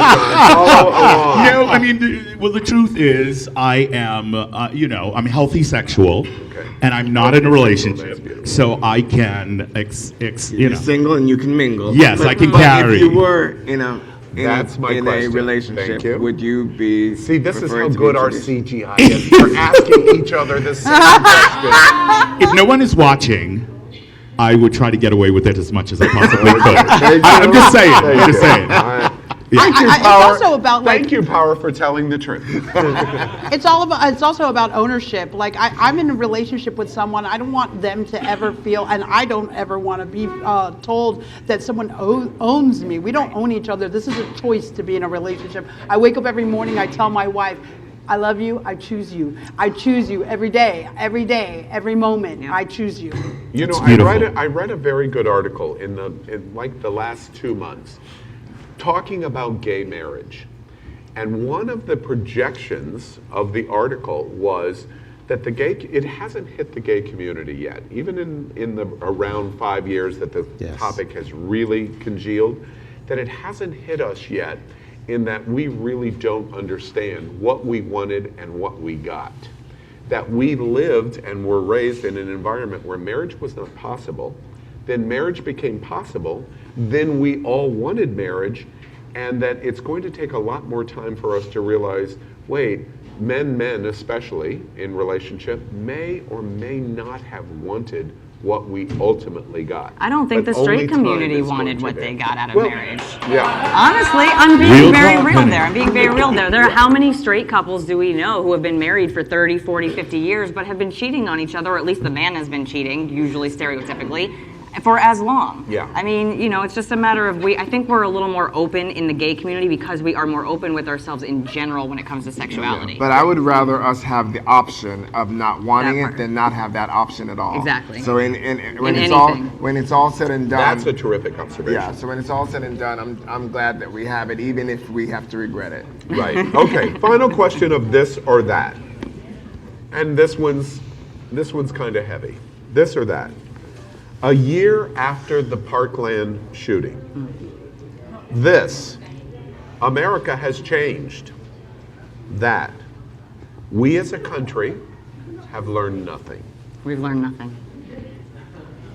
I'm sorry to be so stark and blunt about that, but yeah, I think gun, and in the context of shootings and the context of violence in general, I think it's become to the point where we're desensitized, and unfortunately, no, I don't think we've learned hardly anything since Columbine, let alone since Parkland. Other thoughts? This or that? We've learned nothing. I will continue to say that until I actually see something, until I actually see action and not a lot of thoughts and prayers. Thank you. I think we've learned. I think there's been a lot of initiatives over the last year as a result of Parkland in individual schools, in security, in additional ways to prevent and education from local all the way up to a number of the items that the president has actually put in place. That it's still got to be implemented across the United States, but we have changed. Things have changed positively. Thank you. This or that? I believe that we are still in the same place that we were before. Yesterday, I'm always immersed in news, and yesterday when the alerts started coming through about us, the Parkland 1-year anniversary, gosh, I could not believe. My head was just spinning because so many shootings have taken place. Nothing has changed. We are sympathetic. We are hurt. We are burdened by the overall outcome of what has transpired over the last 365 days of the year. But if the administration really wanted to do something, they would ban a lot of the violent, Yeah, that would be the crisis. I'm sorry.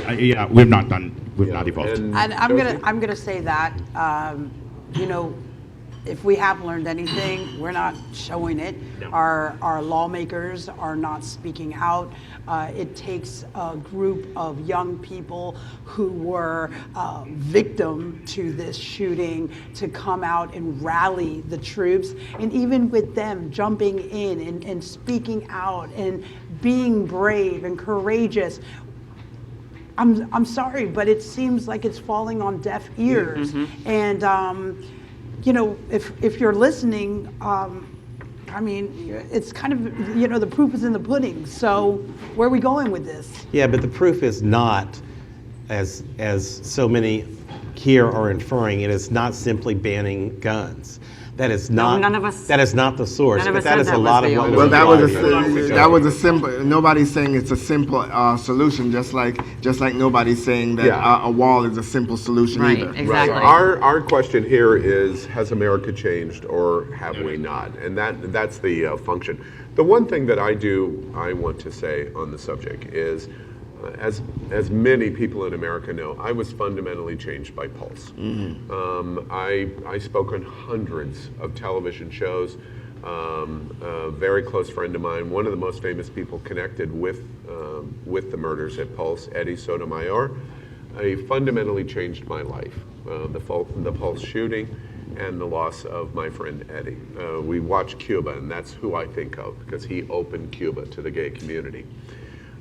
With today being the anniversary of Parkland, without getting too deep into the issues of gun violence, we have had Sandy Hook, you mentioned Columbine, we have had Las Vegas, we've had Pulse. Now we have Parkland, and today is the one year anniversary. The one thing that I would say, without getting too deep in the issue of gun violence and the politics of it, is 1 year ago today, the Parkland shooting took place at Stoneman. And since then, in terms of mass shooting, multiple people killed or shot, we've had, in 365 days, 257 mass shootings in America. Whether we think things have changed or not, whatever we think about the politics or not, whatever we think in terms of gay or straight or not, the fact still remains that on February 14th, Valentine's Day 2019, we are the most violent society on the planet. And something must change. And that's what today's anniversary, I think, really is all about. My thoughts. It's still Valentine's Day, and we have chocolates. Our production has given us chocolate strawberries. Half of the CGI has had a strawberry, half of CGI has not. And we have sweethearts here. I thought these were we like went out of wish business. everybody a happy Valentine's Day. I am getting ready at the end of our show now to go right onto the Wilton Drive and enjoy drink after drink after drink. And pass the fuck out. So we wish all of you a happy Thanksgiving. These are very monogamous Valentine's. Happy Thanksgiving. the turkey, baby. Right, exactly. All right. So we want to say goodnight to you, and my friends want to say goodnight, and we'll start with Power Infiniti. Instead of saying goodnight, children, I'm going to say goodnight to the one that I love the most. Good night, Hunky Pook. I'm so sorry that Hunky I can't. Pook? Hunky Poo. In real life. I'm so sorry that I couldn't be with you tonight, but I will definitely make it up to you tomorrow. Well, you took my thunder, girl. Aaron, on I'm- behalf of Aaron Phoenix. I'm gonna do the same, and I'm gonna say goodnight, Tomcat. I love you, and goodnight, Luke, our little one at home. I love you both so much. Can't wait to see you. And Shawn Palacious, Okay, somebody you so- want to say goodnight to? Yes, my peeps in the Bahamas, my family. Oh, yeah, of course. And Tony Brooks, of course. Hi. Good night. Happy Valentine's Day, everyone. All right. And my new friend, Josie Malavi. Well, I'm going to say good night to all the lonely hearts out there. This is my heart and my wife's heart to you guys. And trust, we have a lot of love to spread around. So be kind. That's beautiful. To my returning from the Atlantis cruise, who has loved himself out, Joe Brookman. Good night, family. Happy Valentine's Day. Yes. And remember, everyone, It's Happening Out is a unique experience and experiment in America. We're talking about things that you don't hear in the gay community. I hope you can see that by tonight's example alone. We remind you that we are completely committed to discovering gay culture, if it exists. We are completely committed to seeing if gay community still exists in America. And that is our mission to explore and to talk about. And we remind you, if it's important to you for gay culture and gay community, it's happening out. Good night, America. Good night.